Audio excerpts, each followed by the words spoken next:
लोग बाग बहुत ही सुंदर सुंदर मैसेज भी भेजते हैं। कुछ बुराइयां करते हैं, कुछ टॉन्टिंग करते हैं। सबका अपना अपना एटीट्यूड होता है। लेकिन जो लोग मेरे वीडियो से लाभ उठा रहे हैं और रियली में जिनमें एक इंसानियत का जज्बा है, वो कुछ वीडियो और कुछ ऑडियो और कुछ मैसेज के न यानी कमेंट के हिसाब से वो बहुत सारे संदेश मेरे तक पहुंचाते हैं। तो वो बड़े टचिंग होते हैं, जिससे मेरा को इनकरेजमेंट मिलता है कि कम से कम लोग मेरे वीडियो से फ़ायदा उठा रहे हैं। तो उनमें से कुछ मैं आपके सामने रखूँगा। इस वीडियो में भी मैं एक संदेश ऐसा आपको पढ़कर सुना रहा हूँ। ये है, इसको छोटे छोटे टुकड़ों में मैंने तोड़ा है ताकि स्क्रीन पे आपको बड़ा दिख सके। ये लोग, गुरु अगर सत्य रूप से होम्योपैथी और मानव सेवा करना चाहते हैं तो इन रूब्रिक्स पर आप अपनी भाषा शैली में साहित्य लिखें, जिससे जनमानस को भी ये वास्तविकता समझ आ सके, ताकि होम्योपैथी और मानवता दोनों का कल्याण हो सके। बाकी आप अगर सिर्फ अपनी इस बिरादरी का मतलब होम्योपैथिक डॉक्टर्स के भरोसे ही सब कुछ करना चाहते हैं तो राह कठिन होगी, क्योंकि ये सब में 99% तो पत्थर के सनम है। मतलब ये भाई कहने चाहते हैं कि आप कुछ भी बोलते रहना, इनके ऊपर कुछ असर होने वाला नहीं है। ये जैसे प्रैक्टिस कर रहे हैं, जैसे लोगों को लूट रहे हैं, जैसे बेवकूफ़ बना रहे हैं, वैसे ही बनाते रहेंगे, बदलेंगे नहीं। तो आगे ये लिखते हैं, ना ये किसी की मानेंगे, ना ये दूसरे पर भरोसा करते हैं और ना ही कोई इन पर भरोसा करता है।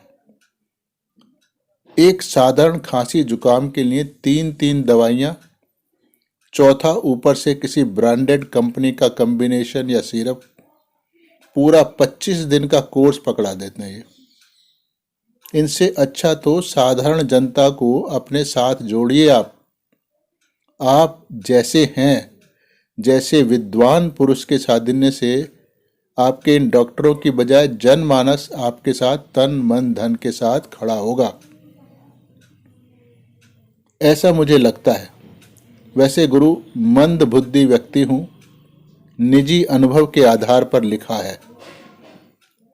कुछ अतिशयोक्ति हो गई हो तो आशा ही नहीं, पूर्ण विश्वास है आप क्षमा तो कर ही देंगे। गुरु सारे वीडियो देखता हूं मैं आपके। धर्म पत्नी को गाल ब्लैडर स्टोन था, 17 mm का। आर्थिक स्थिति, मतलब कहना चाहता है कि आर्थिक स्थिति बहुत खराब थी, इसके साथ लिए कारण ये भाई कि इलाज नहीं करा पाते थे पत्नी का। बस मैं आपको सुनता रहा, मतलब ये मेरे वीडियो देखता रहा। रात को 3-3, 4-4 बजे तक वीडियो देखता था ये मेरे। पहले समझ नहीं आया। तो ये मैं सभी दर्शकों को बताना चाहता हूँ कि जो भी मैं वीडियो में कहता हूँ वो आसानी से समझ आने वाली बात नहीं है, क्योंकि वो बिल्कुल परंपरागत तरीकों से अलग हट के मैं बात कर रहा हूँ। जबकि हम लोगों का दिमाग बड़ा कंफ्यूज सा, बड़ा प्रेजुडाइज सा होता है।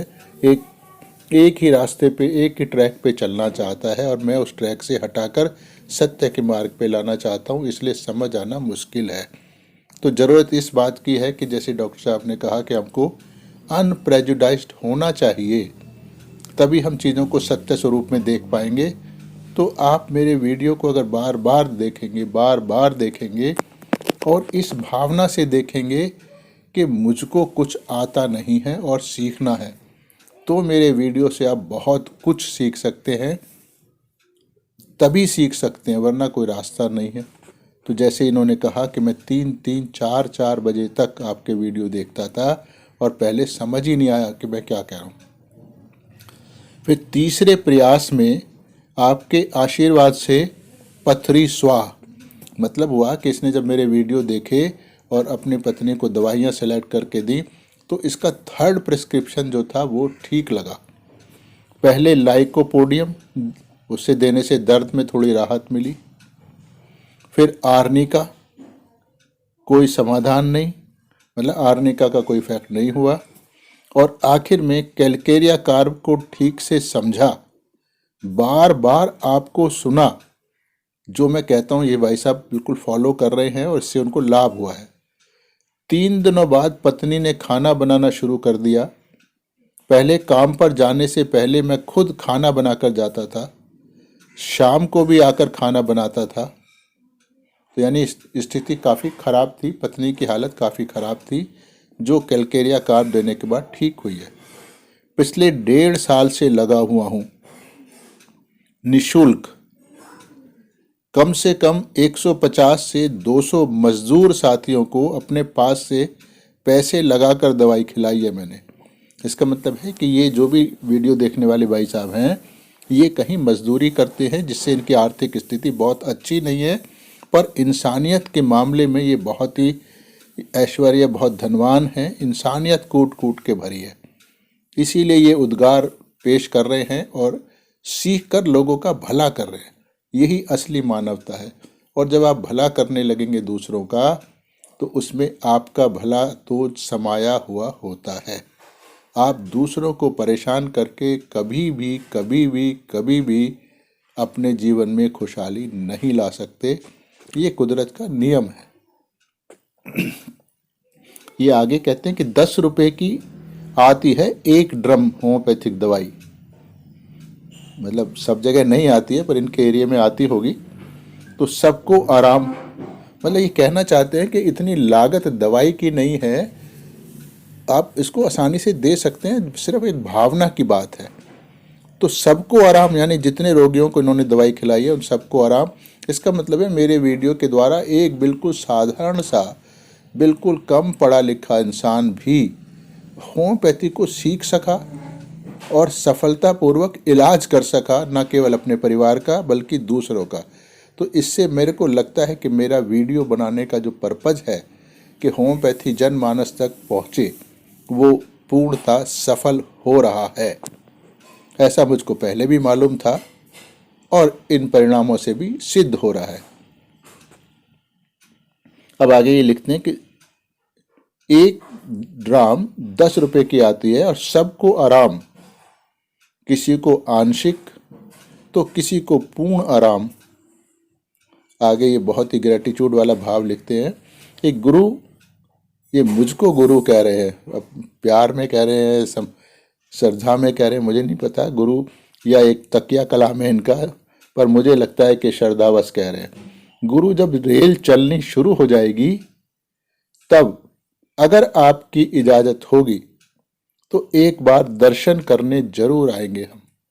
तो ये पूरा सेंटेंस दिखाता है कि इनके हृदय में मेरे प्रति कितनी ज़्यादा श्रद्धा है, जो ये मुझको आपकी इजाज़त, यानी मिलने के लिए भी इजाज़त मांग रहे हैं। तो ये ऐसा आदमी कितनी भी कठिन से कठिन चीज़ को सीख सकता है, क्योंकि सीखने के लिए सबसे पहली शर्त ही विनम्रता होती है और ग्रेटिट्यूड, कृतज्ञता का एहसास होता है। तब आप सीख सकते हैं, वरना ज़िंदगी में कितना भी प्रयास कर ले आप कुछ सीख नहीं सकते। टेक्निकल एक्सपर्ट हो सकते हैं, पर दुनियादारी के हिसाब से उसका इस्तेमाल आप बहुत सफलतापूर्वक उसको नहीं कर सकते। ये कुदरत का नियम है। और होम्योपैथी तो कुदरत की कम्प्लीमेंट्री है, वो उसके साथ मिलकर चलती है। इसलिए ये तो होम्योपैथ के दिल में विनम्रता और कृतज्ञता और मानव की सेवा करने का भाव होना जरूरी है। तो ऐसे उद्गार में आगे भी बहुत सारे हैं, मेरे पास हज़ारों की तादाद में हैं। तो मैं उनके ऊपर कुछ वीडियो बनाऊंगा। तो इस वीडियो को मैं यहीं समाप्त कर रहा हूं। और पीछे जो वीडियो देख रहे हैं बैकग्राउंड में, जो श्री माता जी निर्मला देवी बैठी हैं, ये हज़रत निज़ामुद्दीन दरगाह है दिल्ली में, औलिया थे, तो उनकी दरगाह पर ये गई हैं, वहाँ इनका स्वागत हो रहा है। मैं ये वीडियो आपको इसलिए डालता हूँ बैकग्राउंड में, या श्री माता जी का फ़ोटो इसलिए लगाता हूँ, या सहयोग के बारे में इसलिए बात करता हूँ कि आपके मन में एक जिज्ञासा पैदा हो जाए कि आखिर ये है क्या। क्योंकि मानव जीवन का अंतिम लक्ष्य है कुंडलिनी जागृति द्वारा मोक्ष को पाना, और वो केवल सहज योग से होता है आज के युग में। और ये काम करती हैं श्री माता जी निर्मला देवी, और कोई रास्ता नहीं है किसी भी प्रकार के ध्यान धारणा से, किसी भी गुरु के सानिध्य से, किसी भी तरीके से ये संभव होगा नहीं। इसलिए ये वीडियो रखा है ताकि आप मन में श्रद्धा रखें, जिज्ञासा पैदा हो जाए, और जिस दिन आपके मन में ये लगे कि मुझको ईश्वर चाहिए, सत्य चाहिए, उसी दिन इन वीडियो के सामने दोनों हाथ खोल के बैठ जाएं, श्री माता जी को देखते रहें, कान बेशक मेरी तरफ रहें, और उनसे कहें कि माँ मुझको सत्य का अनुभव दो, मुझको ज्ञान दो, मुझको मोक्ष दो, मेरी कुंडलिनी जगा दो, मेरा ईश्वर से योग करा दो। जब आप ऐसी प्रार्थना करेंगे तो श्री माता जी आपकी इस इच्छा की पूर्ति करेंगे। धन्यवाद।